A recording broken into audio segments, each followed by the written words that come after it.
ಮೌನವೇ ಮಾತಾಡುವ ಬೇಗ, ಉಸಿರೇ ನಿಂತೋಗಿದೆ.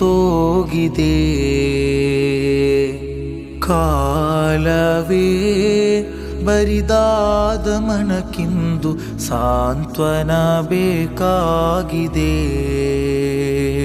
ಗುರುತಾಜುಲ್ ಉಲಮಾ ಪ್ರಿಯ ಪುತ್ರರೇ, ಖುರ್ರತು ಸಾದಾತ್ ಮಾಣಿಕ್ಯರೇ, ಜಗದ ಮುಕ್ಕು ಮೂಲೆಯಲ್ಲೂ ಕಣ್ಣೀರ ಹನಿಗಡಲು ಘೋರ ತಂಗಳ್ ಯಾತ್ರೆಯಾದರು.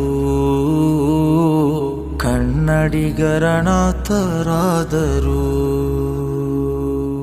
ಮೌನವೇ ಮಾತಾಡುವ ಬೇಗ, ಉಸಿರೇ ನಿಂತೋಗಿದೆ.